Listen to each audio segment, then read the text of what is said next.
Dobro. History. Archive.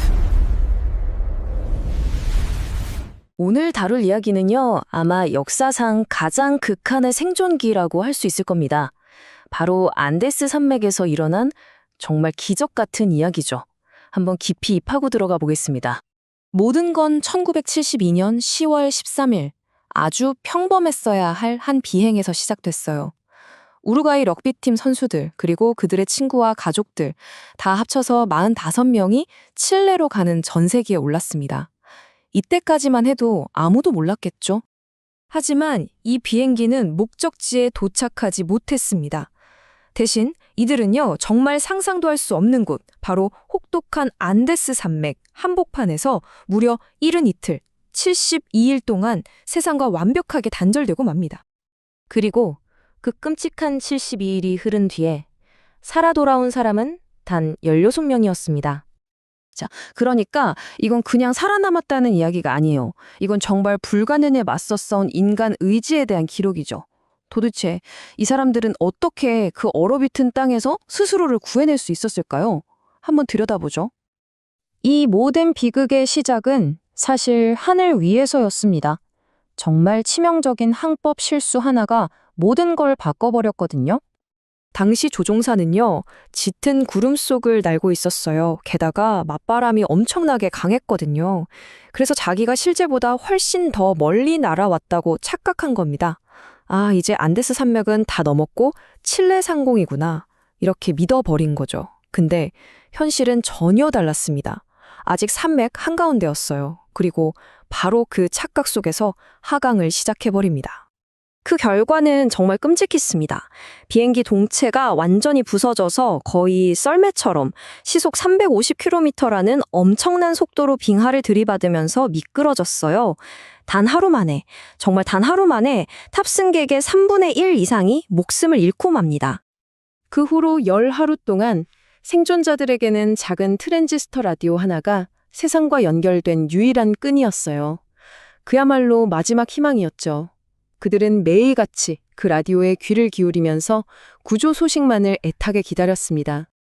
그러던 어느 날 라디오에서 정말 최악의 소식이 흘러나옵니다. 바로 수색이 중단됐다는 뉴스였어요. 완전한 절망의 순간이죠. 그런데 그때 생존자 중 한 명인 구스타보 니콜리치가 이 절망적인 소식을 정말 놀랍게 바꿔 말합니다. 얘들아, 이건 이제 우리 힘으로 여기서 나간다는 뜻이야. 바로 이 한마디가 그냥 기다리기만 하던 상태에서 어떻게든 살아남겠다는 능동적인 생존으로 바뀌는 결정적인 전환점이 된 겁니다. 아, 이제 우리를 구해줄 사람은 아무도 없구나. 이걸 깨달은 순간 그들은 더 이상 기다리지 않았습니다. 대신 무언가를 만들어내기 시작했죠. 이건 단순히 살아남는 걸 넘어서요. 말 그대로 이 눈밭 위에 그들만의 새로운 사회를 건설하기 시작한 거나 마찬가지였습니다. 자, 당장 가장 시급한 문제가 뭐였을까요? 바로 물이었어요. 주변에 눈은 널렸지만 이걸 그냥 먹었다가는 체온이 급격히 떨어져서 정말 위험했거든요. 그래서 그들이 뭘 만들었냐면 바로 이 간단하면서도 정말 기발한 물 생성기였습니다. 이 장치 하나 덕분에 치명적인 탈수를 막고 일단 생명을 이어갈 수 있었던 거죠. 정말 놀라운 건 그들의 창의력이었어요. 비행기 잔해 중에 버려지는 게 하나도 없었거든요. 예를 들어 조종석에 있던 선바이저, 이걸로는 설명을 막아줄 선글라스를 만들었고요. 좌석에 있던 단열재는 한 땀 한 땀 꿰매서 그 혹독한 추위를 견디게 해줄 거대한 침낭으로 되탄생시켰습니다. 심지어 화물칸 그물로는 부상자들을 위한 해먹을 만들고 좌석 쿠션으로는 미끄러운 얼음 위를 걸을 수 있는 설상화를 만들었죠. 정말 대단하지 않나요? 하지만 이런 노력에도 불구하고 그들이 맞닥뜨린 가장 궁극적인 도전은요, 추위가 아니었습니다. 바로 굶주림이었죠. 주변을 둘러봐도 먹을 거라곤 눈밖에 없는 상황.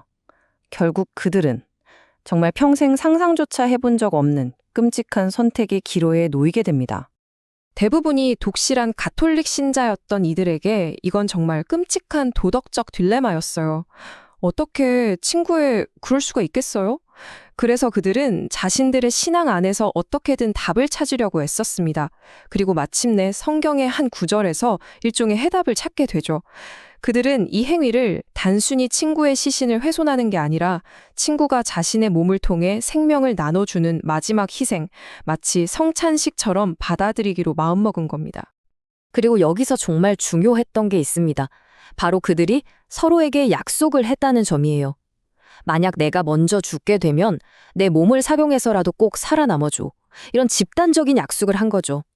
이 약속 덕분에 그 끔찍한 행위는 단순한 생존을 넘어서 서로의 생명을 위한 마지막 기증이라는 어떤 숭고한 의미를 갖게 된 겁니다. 그런데 비극은 끝나지 않았습니다. 생존 17일째 되던 날 거대한 눈사태가 그들을 덮쳤고 8명이 또 목숨을 잃었어요. 시간이 흐를수록 여기서 마냥 기다리는 건 그냥 죽음을 기다리는 것과 같다는 게 너무나도 명백해졌습니다. 그리고 생존 60일째, 그룹에서 가장 강인하다고 여겨졌던 누마 투르카티가 결국 굶주림으로 세상을 떠납니다. 그의 죽음은 모두에게 마지막 경고나 다름없었어요. 더 이상은 안 된다. 결국 가장 건강했던 두 사람, 난도 파라도와 로베르토 카네사가 직접 도움을 찾아 산을 넘기로 결심합니다. 정말 불가능해 보이는 마지막 도박이었죠. 정말 지옥 같은 열흘이었을 겁니다. 그 열흘간의 사투 끝에 드디어 강 건너편에서 사람을 발견해요. 칠레 목동이었죠. 그런데 문제가 있었어요. 강물 소리가 너무 커서 말이 통하지 않는 겁니다. 다음 날 그 목동이 던져준 종이와 연필에 퍼라도가 이 절박한 메시지를 적어서 돌에 감아 던집니다. 그리고 바로 이 작은 쪽지 하나가 72일간의 끔찍한 고립에 마침표를 찍는 신호탄이 됩니다. 그리고 마침내 72일째 16명의 생존자는 모두 구조됩니다. 기적이었죠. 하지만 산 아래로 내려온 그들을 기다리고 있었던 건 또 다른 종류의 힘든 여정의 시작이었습니다. 처음에 세상은 그들의 생환을 안데스의 기적이라고 부르면서 열광했어요. 영웅 대접을 받았죠. 하지만 그들이 어떻게 살아남았는지 그 끔찍한 진실이 세상에 알려지자 분위기는 180도 바뀌어버립니다. 어제의 영웅은 하루아침에 언론의 자극적인 헤드라인 속 식인종이 되어 맹비난을 받기 시작한 거죠. 논란이 정말 걷잡을 수 없이 커지자 결국 카톨릭 교회가 직접 나설 수밖에 없었습니다. 당시 교황이었던 바오로 6세가 직접 그들의 행위는 생존을 위한 극한 상황에서 벌어진 일이기 때문에 죄가 아니라고 공식적으로 선언해 줍니다. 최고 종교 지도자의 이 한마디가 들끓던 비난 여론을 잠재우는 결정적인 역할을 한 거죠. 결국 이 이야기는요, 단순히 인간의 인내력에 대한 이야기가 아니에요. 동시에 윤리의 경계가 어디까지인가에 대한 이야기이기도 합니다. 그리고 우리 모두에게 아주 무겁고 또 심오한 질문 하나를 던지죠. 만약 여러분이 생존이 걸린 그런 극한의 상황에 놓인다면 우리가 믿고 있는 도덕의 한계는 과연 어디까지일까요?